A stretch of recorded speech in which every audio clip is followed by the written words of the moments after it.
Primer y única radio de la ciudad que te dice la otra verdad. Que, como siempre, nosotros después, Hugo, ya estamos casi al fin de semana, tuviste una semana de muchas noticias post-elecciones Buenos Aires, y viste que cuando pasa eso, los canales ensobrados, porque ahora los ensobrados, no se sabe quiénes son los ensobrados. Los canales ensobrados se quieren despegar, los gobernadores se quieren despegar. Lo más lindo que uno escucha en los medios de la provincia de Santa Fe y dicen que el gobernador está despegado de Milei, de la política, que no escucha a la gente, que la economía cae en pedazos. Y por otro lado, los medios nacionales dicen que mi gobernador afín, lo dice el libertario, y lo nombra él, al de Entre Ríos, al de Mendoza, al de San Juan, de Catamarca.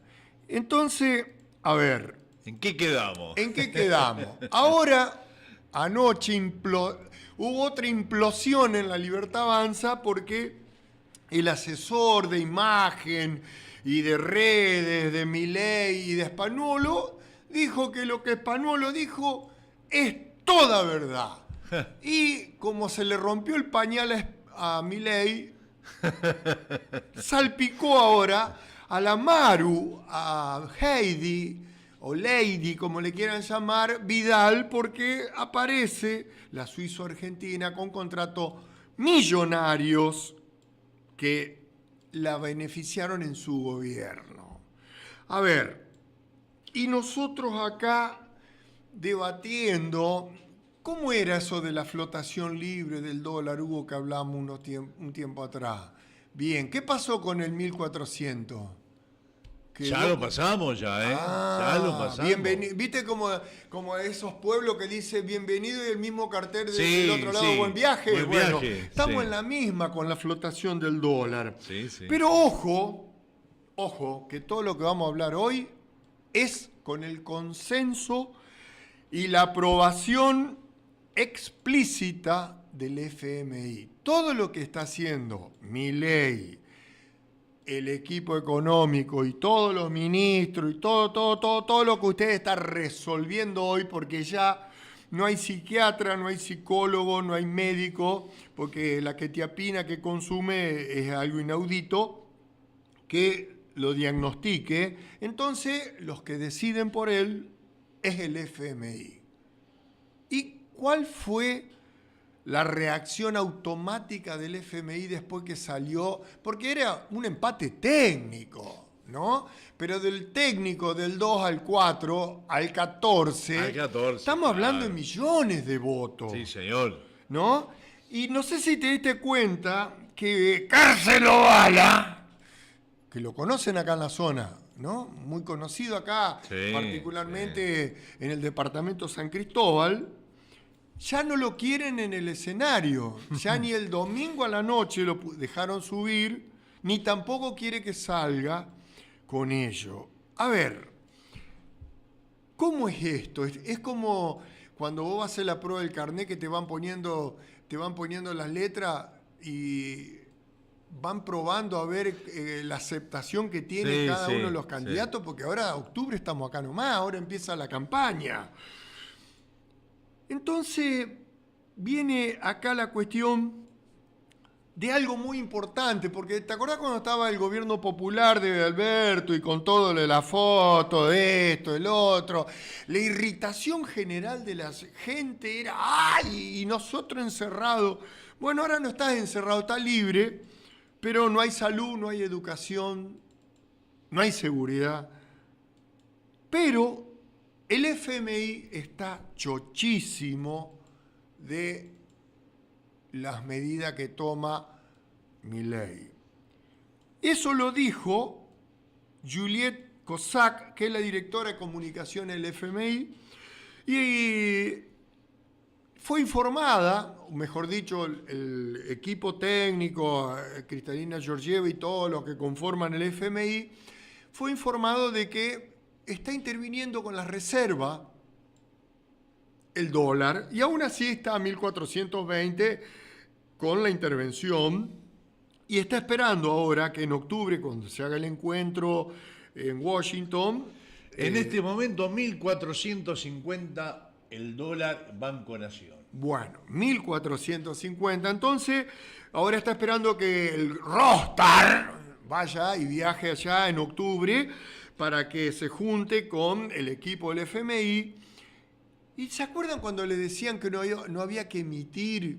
Sí. No había que emitir porque la emisión de la inflación... Bueno, contame cuánto aumenta la deuda externa. Y la comunicación fue que las intervenciones de la conducción económica argentina en el mercado de cambio para contener la suba del dólar, dijo COSAC, nuestro personal fue informado de las recientes intervenciones del Tesoro en el mercado de contado que fueron una respuesta temporal a la volatilidad del mercado y había quedado una señal de seguridad, ¿no? Eso lo dice el FMI. Mire qué seguridad, que ya está en 450. Todas las conversaciones que estuvo manteniendo el equipo técnico con el ministro de Economía es para gestionar y el mercado y contener la volatilidad, y le aconseja que implemente un esquema de acumulación de reserva como hace Chile. Perdón, después cuando analicemos los vetos, vamos a ver dónde podemos acumular reserva si se sale más plata que la que entra. ¿Se acuerdan? Claro. Hace un año atrás cuando se aprobó el RIGI? Bueno, hoy se cumple un año de la aprobación del RIGI, de la puesta en vigencia. Vamos a ver cuántos dólares entraron de inversión y cuántos dólares se fueron del país por el RIGI. Porque el RIGI autoriza importaciones de equipos, maquinaria, que se puede disimular mucho ahí. Y vamos a ver cuánto generó de inversión, si realmente se hicieron.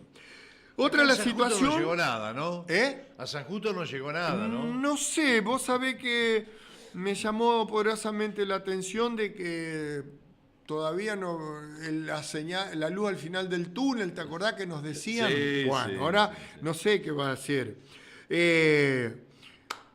Y después, porque siempre el FMI te dice que ellos están informados, y después, antes de terminar el comunicado, siempre te dicen, cuidado, que como las películas, viste, que te dice cualquier coincidencia con los cualquier coincidencia con un nombre es pura casualidad. Sí, sí. Bueno, acá siempre el FMI te dice que cuidado porque esto puede fracasar. Mire lo que dice. Hemos alentado a la autoridad a continuar su esfuerzo para reconstruir la reserva, fortalecer la confianza en el peso, reducir las diferencias y asegurar un acceso oportuno a los mercados internacionales de capital. Papá, ¿quién nos va a apretar? Somos el principal deudor del FMI y la revaluación del peso. Dice que el equipo técnico del FMI está constantemente colaborando con el ministro de Economía. Se nota porque cada vez debemos más. Y la preocupación que tiene el fondo, más de una de las causas que señalan todos los analistas, es los lineamientos económicos que le están fijando en la política que está encuadrada principalmente en lo que hace a los programas de estabilización y a la necesidad de alcanzar un equilibrio fiscal.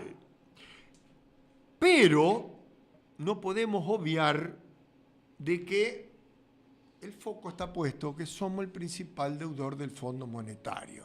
Diríamos que juntando a 5 o 6 países, nosotros le debemos lo mismo que 5 o 6 países. Entonces somos el principal deudor del FMI, y si le sale mal al FMI después agárrense de las manos, como decía Heraldo Bocio. ¿Qué pasó? Vieron que se dio la canasta básica total, aumentó un 1%, según julio, 1.160.780 pesos para una familia de 4 personas. La canasta básica alimentaria tuvo un crecimiento, según acá la interanual, del 23,5 y lo que va del año el 15,8. Señora, saque la cuenta usted desde el principio de año ahora si las cosas aumentaron a más que un 15,8%.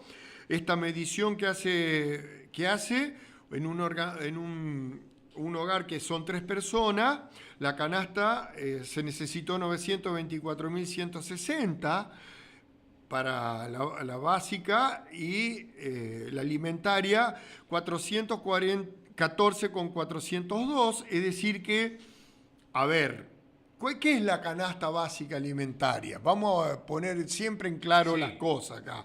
La canasta básica alimentaria, como dice la palabra, es un requerimiento normativo que lo figura los organismos internacionales. En todos los países del mundo, una familia tipo tiene que consumir determinadas calorías, una dieta especial, calorías y proteínas para personas adultas y a una estructura de consumo de un hogar común y corriente. Y la canasta básica total, tenemos que, aparte de lo alimentario, hay bienes y servicios no esenciales.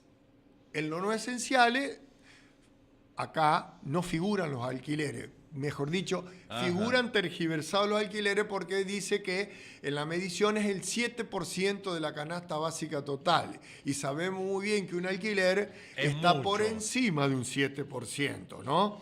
Totalmente. Entonces, cuando hablamos de la canasta básica total, nosotros, por ejemplo, tenemos la indumentaria, el transporte, la salud, la educación y nosotros acá podemos ver que muchas de las familias no llegan ni a la canasta básica alimentaria, ¿no?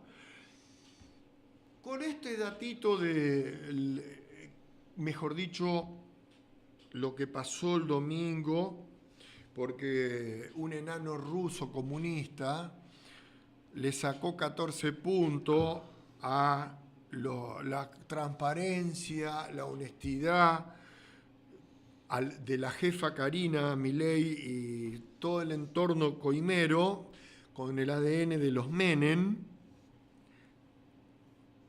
La economía volvió a mostrar nuevamente un enfriamiento en el mercado laboral. Es decir, cada vez hay menos empleados. En junio se destruyeron 12.000 empleos privados.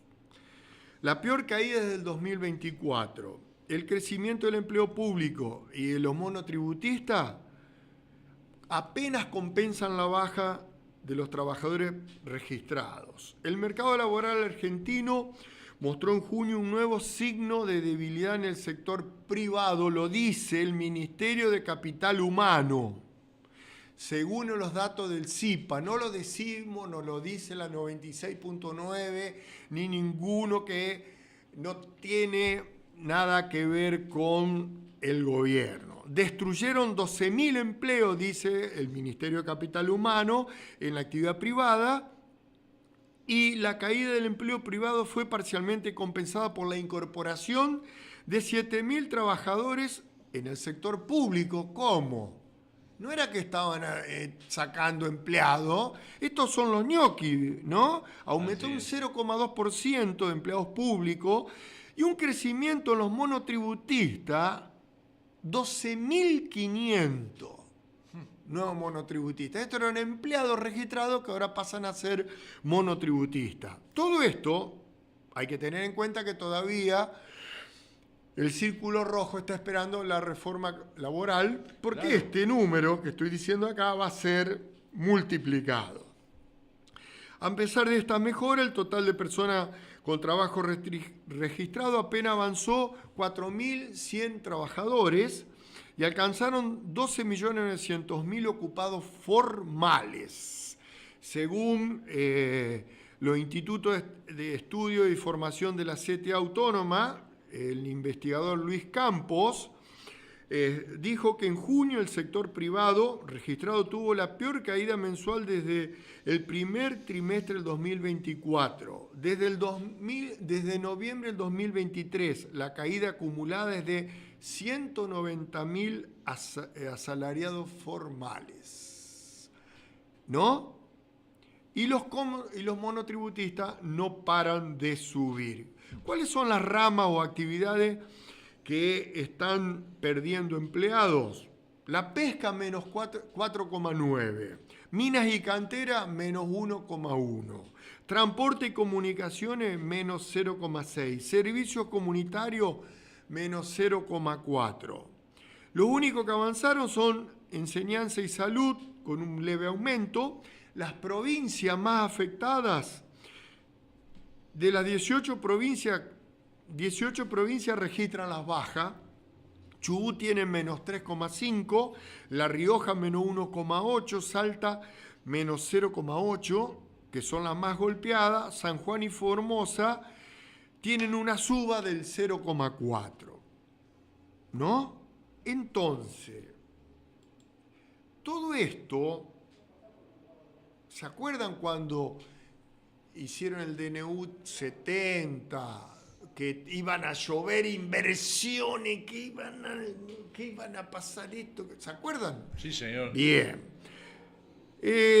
Hace un año que está en funcionamiento el régimen de incentivos a las grandes inversiones, más conocido como RIGI, y que aprobó la ley base, que iban a entrar 47.100 millones de dólares. Anota esta cifra, 47.100 millones de dólares el proyecto, con 12 carpetas que tenían y 1.000 puestos de trabajo directos. Esa era la fundamentación de por qué los gobernadores se pararon y sentaron y sacaron foto al lado del Libertonto. El proyecto de la empresa china Ganfeng fue el único que rechazaron. La mayoría fueron aprobados y casi todos son del sector minero, donde muestran poca actividad y mucha importación, ¿no? El 8 de julio del 2024 salió en el boletín oficial el sistema. Desde ese entonces, la Nación reconoce inversiones presentadas por apenas 16.154. Era 47. Bueno. 16.154, así que no llegamos empujando el carro al 40%, según el informe del jefe de gabinete. El grueso de las inversiones comprometidas en el RIGI son de planta GNL, gas natural licuado, que iba a construir YPF con Petronas. Vamos a recordarle a la gente con la pelea entre Kicillof, mejor dicho, Milei, para que Kicillof no se quede con los laureles, le puso una traba, entonces Petronas se retiró y la obra la lleva adelante solamente YPF, es decir, los argentinos ponen la tarasca, no viene nada de afuera. Y en la actualidad hay 14 proyectos desarrollándose que impulsa YPF, que suman 9.575 millones, según el observatorio del RIGI. ¿Se entiende hasta acá cómo es la cosa? Así que hasta ahora inversiones de afuera, poquito y nada. La apuesta principal del gobierno de Milei era traer divisas con grandes proyectos, y el flujo de dinero sigue el camino totalmente inverso, y las firmas, en vez de ingresar, se están retirando. Vamos a poner un ejemplo, Shell, ¿no? Como tantas. En 18 meses de gestión libertaria hubo desinversiones y huida del modelo económico. Mercedes-Benz, Telefónica, Walmart, Falabella, Visita, Proter, Gambler, Clorox, Petronas, ENAP, Cipetrol, ExxonMobil, Macro, y ahora vamos a sumarle Shell. ¿No? ¿Se entiende hasta acá, no? Que ese es el RIGI. Ese es el juego del RIGI. Bien, de acuerdo con el informe de la Facultad de Ciencia Económica de la UBA, el país perdió lugar en el mapa de inversión extranjera directa y según los datos del INDEC, los primeros meses del 2025 se observa un menor ingreso de inversiones directas que está por debajo del 2006. ¿Escuchó bien?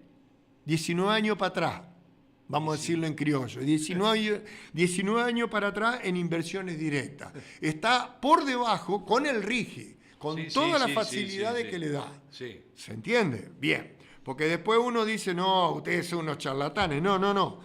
Ese esquema ofrece incentivos fiscales, cambiarios, ¿sí? Tienen todo a su favor, por 30 años, no por 3 días. Tiene exenciones aduaneras, seguridad jurídica y más de 200 millones pueden entrar por año. La promesa que está haciendo con el RIGI, que iban a entrar un montón de inversiones, tendría que estar hoy en stock de reserva. ¿Qué le dijo el Fondo Monetario hace un ratito que hablábamos, Huguito? No hay reserva. Entonces, los compromisos que se asumieron no se están cumpliendo.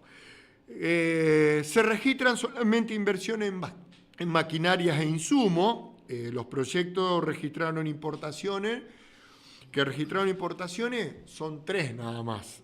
El caso de Luz de Campo, que utilizó datos disponibles que arroja en julio, importó compra al exterior por 22 millones en el año, el nivel más bajo. Después está BM Moss, que importó 24.000 millones. Después está Rincón Mining, que importó 5.500 millones en insumos. ¿Tá? A eso hay que desagregarle que el sector minero representa el 63% de la inversión, es decir, el 63% va a sacar recursos naturales, el 32% representa sectores petroleros y el 2% representa energía renovable y los biocombustibles, siderurgia, infraestructura portuaria, el 1%. ¿Se entiende, no? Los mineros y petroleros concentran el 95% de las inversiones según el observatorio del RIGI. Es decir, el RIGI se hizo para la explotación petrolera, señor. No por otra, para la escoba. Y la nafta aumenta todos los días. En minería hay 10 iniciativas presentadas, 5 son de litio, que suman 4.500 millones de inversión en la provincia de Catamarca y Salta. La iniciativa de cobre solamente se adhirieron al RIGI por 15.000 millones y los proyectos sobre el sector petrolero que presentó el RIGI están vinculados a incrementar exportaciones especialmente a Vaca Muerta, el oleoducto sur que va de Neuquén a Río Negro, que demanda una inversión de 2.486 millones. Ahora usted va a entender por qué la familia Brown, de la Anónima, vamos a decirlo más fácilmente, ahora está armando una cadena de hoteles en Vaca Muerta. ¿Se entiende? Va a abrir el portafolio de inversiones en hoteles. En cuanto al nivel de inversión extranjera directa, la diferencia entre ingreso y egreso presentó un saldo negativo de 1.527 millones según el balance del Banco Central. Es decir, que en vez de entrar dólares con el RIGI, se fueron 1.527 millones de dólares. ¿No? ¿Se entendió? ¿Le quedó claro? Este antecedente es el más bajo del 2024, que tuvo 89 millones. ¿Se entiende, no? Bien. Entonces, cuando nosotros hablamos acá, vamos a la fuente, y esa es la fuente del observatorio del RIGI, que es el organismo oficial. Y esto, viste que, Huguito, que ayer a la noche se sacaron una foto 4 gobernadores de Entre Ríos, San Juan, de Catamarca, Mendoza. Las fotos se sacaron para que son los afines. No sé si te acordás que el diario Litoral, los diarios de la provincia de Santa Fe. Ahora Puyaro quiere despegarse, viste que como el Pocirrán viejo, que el Pocirrán viejo pega y te querés despegar, mientras no lo tocás, queda. Sí, Entonces, sí, como sí. ahora lo tocaron las elecciones nacionales, ahora se quiere despegar y él dice que no tiene nada que ver y allá en La Nación le dicen a Puyaro que figura en la lista de gobernadores afines y lo están esperando para la fotito. Anoche se sacaron la foto los gobernadores porque iban a empezar las mesas de diálogo. Ahora tenemos ministro de Interior, Así es. ¿viste? Que reacciona. Ahí está, El 3% tomá. da resultado. Tomá. Y Milei, después que se sacó la foto, todos los gobernadores que se sentaron ahí dijeron, nosotros venimos acá para recomendarle al presidente que no vete los ATN. Se terminaron de sacar la foto. La peor humillación que le puede hacer a los gobernadores fue que se sacaron la foto, estrenaron nuevo ministro de Interior, Lisandro Catalán, se van, cuando se están por ir, dice, termino de vetar los ATN. Diríamos que hicieron el papel de un material que se descarta para evitar determinadas complicaciones en tu salud. Y Rogelio Frigerio, Leandro Dedró, Alejandro Cornejo, estuvieron ahí y cuando terminó salieron, dijeron que dieron declaraciones, dice que con la cola entre las patas, es una ley que no tiene impacto fiscal, dijeron, y representa el 0,05% del PBI y el 0,15% para el 2026. No es nada y no afecta al superávit fiscal y el gobierno está usando esos fondos que pertenecen a las provincias para su ejercicio fiscal, pero por eso no quieren negociar, dijeron los gobernadores, y se fueron ofuscados a sus casas, pero ya la fotito recorrió el país y el mundo. A ver, nosotros acá tenemos muchos ATN. Todos los municipios de todo el país, sí. Las comunas tienen los ATN. Sí. ¿Quién se va a hacer cargo de todos los ATN? La pregunta, guarda que no son sueldos. Cuidado, tira manteca al techo. Como vetó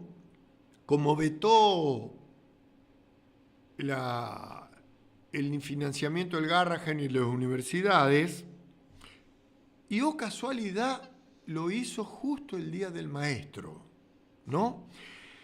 Entonces agarré y me puse a buscar en el Ministerio de Educación de la Nación y hay un informe detallado de todo el país de la situación de los docentes.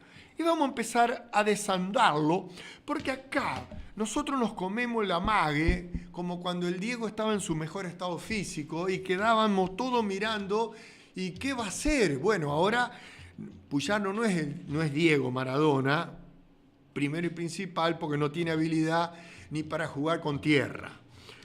Después que vetó la ley de financiamiento universitario, le aplastó todo lo que es las coparticipaciones a las provincias y ajustando los presupuestos educativos.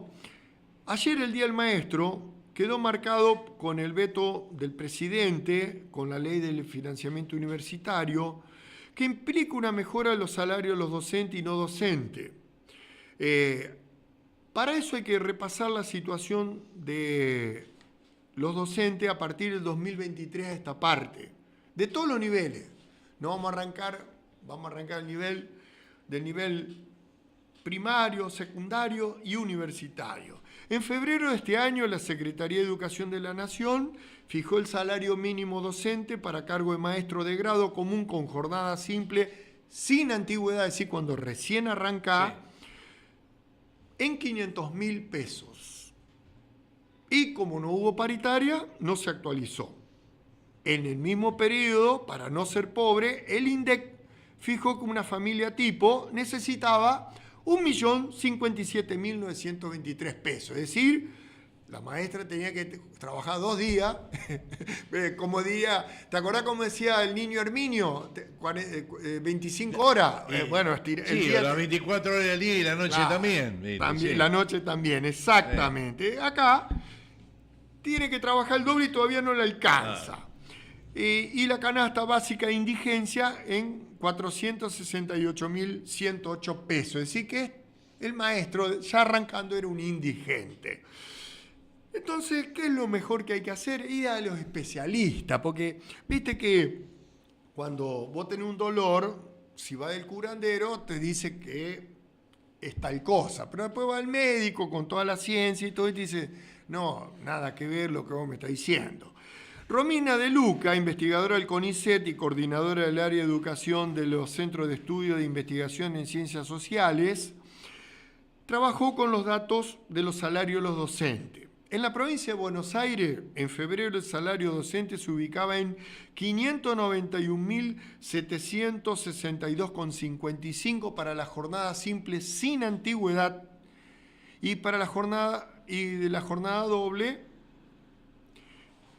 es el doble, como sería este valor. En Cava, 704.117 para el cargo de maestro de jornada simple y para jornada completa 1.408.000.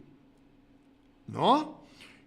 Acá viene el datito importante, porque en Santa Fe es una de las provincias que más perdió en su región y Mendoza, pese a las múltiples incentivos al salario, con el incentivo de la dedicación docente, incentivo de la especialización que le agregaron ellos, son ítems en negro todo, también tiene el valor salarial más bajo de la región cuyana, que son los mínimos garantizados. Es decir, que Santa Fe y Mendoza son las provincias que menos salario pagaron en febrero en 610.000 para la maestra con 11 años de antigüedad. 11 años de antigüedad. Este cuadro no varió mucho, dice De Luca, a hoy y sigue siendo la misma casi realidad. Señaló que el trabajo de jornada completa, con suerte el salario docente es de pobreza, lo que lleva a que una parte sustancial de la docente recupere o recurra al pluriempleo fuera del sector educativo, por ejemplo, el changueo, que se llama vender ropa, es decir, una actividad extra para poder parar la olla, como se dice. Y también eso impacta en la carrera docente, es decir, la gente no busca estudiar maestro, ¿no? Según datos que aportó, en las provincias financian 750 pesos sobre 1.000 de educación. Es decir que la nación Un cuarto pone. un cuarto aporta, ¿no? Comparando con la región, el salario docente promedio, medido en dólares, es la mitad que el brasilero, la cuarta parte de la que perciben sus pares colombianos, es decir que estamos el más bajo de la región, los salarios docentes. Nuestros docentes son los peores pagos en la región, teniendo titulación superior a los otros países latinoamericanos. Es decir, en otros países los docentes tienen menos título y cobran más. Escuche, ministro de la provincia de Santa Fe, usted Goiti. Goiti. Escuche, ministro Goiti, usted que está preocupado por las evaluaciones, ¿no? Las PISA, que se le van a quemar. Entre el 2023 y 2025, de acuerdo al análisis del 6, el gasto en educación efectuado por Nación cayó el 1,48% del PBI al 0,88%, casi la mitad, ¿no? Lo que implica el sistema universitario, el FONIT, el Fondo Nacional de Incentivo Docente, el Fondo Compensador, que incide todo en el salario, en la conectividad, distribución del libro, la formación continua, etcétera, etcétera, etcétera, el cuadro no pareciera mejorar para el 2026, ya que en el 2023 y 2024 acumula una reducción de gasto del 40%. Esto lo dicen los especialistas con datos del Ministerio de Educación de la Nación, que está la página, si usted quiere, googleelo, búsquelo y después, si quiere tratar de mentiroso, se va a tener que comer la curva. Ese mismo ritmo se observa en 24 jurisdicciones del país. Algunas variantes no se alteran en esa dinámica. El 80% del gasto educativo se concentra en personal, menos un 3% en bienes, 3% en bienes, y entre un 12 y un 13% en transferencia al sector privado para afrontar en su mayoría salarios. Claro, el 80% del dinero es para salarios, ¿no? Como es un servicio, tal vez el lento pero sostenido deterioro de la sociedad argentina tenga algo que explicarnos de este proceso que atraviesa nuestra educación, reflexionó De Luca, que es el especialista. Pero para Javier Curcio, que es profesor e investigador de la UBA CONICET, el veto presidencial expone las tensiones existentes entre el ordenamiento de las cuentas públicas y la preservación de la educación superior como política estratégica de desarrollo. Según esto, la ley de 27.795 de financiamiento educativo, universitario y recomposición del salario docente, que la vetó ayer, así es. ley, según la Oficina de Presupuesto del Congreso, su aplicación implicaría un costo fiscal de 1,96 billones en el 2025, que equivale al 0,23% del PBI. Paremos acá la rotativa. ¿Cuánto representa el PBI el pagarle bien a los docentes universitarios? 0,23%. ¿Cuánto representa del PBI pagar los intereses de la deuda externa? Ajá, a ver. El 5%. ¿Qué te preocupa a vos entonces? Libertario, contámela. Se trata de un esfuerzo relevante, aunque no desmesurado en comparación con otros rubros del gasto público afrontado por el gobierno. Por ejemplo, de acuerdo a ese informe y relevamiento, desde la Ley de Financiamiento Educativo del 2025, los recursos destinados al nivel superior alcanzaron un máximo del 0,84% del PBI en el 2017 y desde entonces empezó a caer a hoy, que está por debajo del 0,57%, que está llegando al 0,23% para terminar el 2025. Esta baja en el financiamiento remite a niveles de hace 20 años atrás. Así que en educación universitaria retrocedimos en la parte presupuestaria 20 años. Qué bárbaro. En los últimos 8 años el esfuerzo que hizo el Estado para financiar las universidades nacionales se había reducido a una proporción equivalente al 40%. Es decir, que la inversión de 2 décadas atrás. Tomando como en cuenta el relevamiento del informe de indicativos del salario docente que elabora la Secretaría de Educación de la Nación, los datos de marzo de este año vislumbran la situación del salario docente a lo largo de todo el país. La evolución salarial de los trabajadores en composición al ingreso, remunerativo y no remunerativo, cada provincia tiene los siguientes salarios. Vamos a los más altos, Huguito. A ver. Que son los que tienen condiciones desfavorables. Tierra del Fuego, Claro. un maestro, 1.330.370. Santa Cruz, 1.300.000. Neuquén, 1.300.000. Río Negro, 1.184.371. La Pampa, 965.725.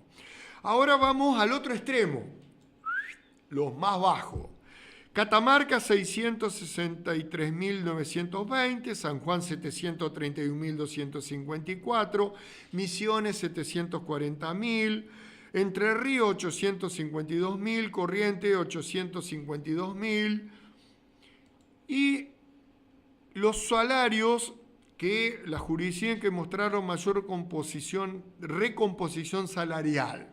Santiago del Estero 181%, Mendoza 102%, San Juan 102%, Jujuy 96%, Tierra del Fuego 87%. ¿Escuchó lo que estoy diciendo? Recomposición salarial, sí, ¿no? Sí. Mientras un maestro fueguino con 10 años de antigüedad supera el 1.300.000 pesos, un catamarqueño llega a 660.000 y un santafesino igual, con 10 años de antigüedad. Marcan una diferencia en todo el país. Eso es para que ustedes entiendan por qué tiene que haber paritaria, para homologar los salarios, paritarias nacionales. Y cuando venimos ahí a la pantalla, Huito, y vemos la hoja donde dice, porque está dividida por región, dice región centro número 10, Santa Fe. Acá está la mía, Puyaro. El decreto provincial 455/2025 para el sector docente, la provincia de Santa Fe otorgó un 5% de aumento trimestral que abona en 2 etapas, 3,1 en enero, 1,84 en febrero y tomando el cálculo de diciembre. En marzo representa un quiebre después de 19 meses con aumentos consecutivos. Quiere decir que en marzo de este año hacía 19 meses que veníamos subiendo y empezamos a retroceder en las variantes de recomposición salarial. En términos interanuales, acumula el aumento salarial más bajo del país. Escuche, Puyaro, escuche, ahora que va a venir acá a la Doma, escuche, es el nivel de recuperación salarial más bajo del país de los docentes, dicho por su par afín, el Ministerio de Educación de la Nación. En una publicación que, si quiere, deme un correo, se la paso, así la ve, la lee y después no sale a boconear en los medios. En un año, el salario bruto pasó de estar entre el cuarto más alto, en un año, en el cuarto más alto, a ubicarse en el lugar 24. Puyaro, estábamos en el cuarto lugar de los salarios del país y ahora estamos en el número 24. Vamos, coleando, ¿no? La participación del sueldo básico y los componentes sujetos a aportes y contribuciones en la composición salarial de los cargos testigos se mantienen en el mismo nivel interanual de hace un año atrás. Contámela ahora, Goiti, contámela ahora vos, ministro de Economía de Hacienda de la provincia de Santa Fe. Vos sé que, Hugo, viste que en Primera Persona hay un programa en Telefe. El viernes pasado estábamos sentados mirando y antes de empezar La Voz Argentina apareció en Primera Persona. Primero habló por la reforma constitucional. Ajá. La nueva constitución, porque ahora tenemos, viste que la de Santa Fe. Sí, Santa Fe. Viste cómo se reactivó la economía, ya tenemos nueva constitución en Santa Fe, está todo primavera, todo florecido. Y habló uno que era afín al proyecto y que no sé, que vamos a ser Suiza, ya no somos ni Alemania, vamos a estar en Noruega, Suiza, no sé, el estándar de vida de Santa Fe y vamos a ser los ciudadanos más respetados y con más derechos del mundo. Para la pausa, cuando vuelve, aparece Cachi Martínez. Ajá. Ay, Cachi Martínez. Bueno, el periodista, el otro que habló antes, bueno, como empezó Cachi Martínez, dice, ¿qué piensa la elección el domingo? Bueno, Martínez dijo que la reforma constitucional no cambia nada la vida de la provincia de Santa Fe, que era todo un verso, y que Puyaro ahora se quiere despegar de Milei, y eso que todavía Puyaro no había entrado a hablar nadie. Y bueno, el periodista, dijo, ¿para qué te habré traído a la provincia que ahora te tengo que sacar de ese tema? Abiertamente al micrófono, así. Googléelo, búsquelo al programa. Y yo decía, ¿cómo? ¿Cómo si los periodistas... Le hizo 377.000 preguntas a Martínez, diríamos que lo cortó más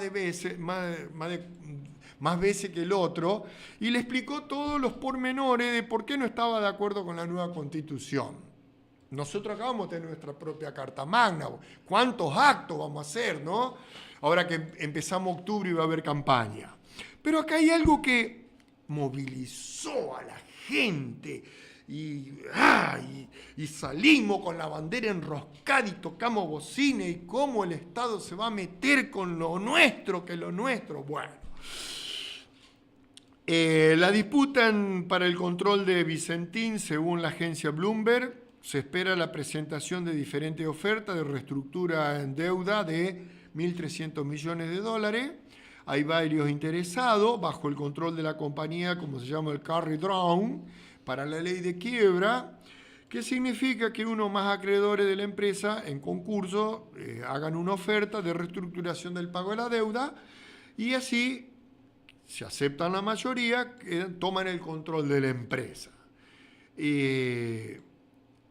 Vicentín, hoy, así como está, ya está más cerca de la quiebra que de seguir funcionando. ¿Quiénes son los que están interesados? Mire quiénes son los que están interesados en el Carry Drown para hacerse cargo de Vicentín. Vicentín, que ahora es Viterra, Glencore, sí.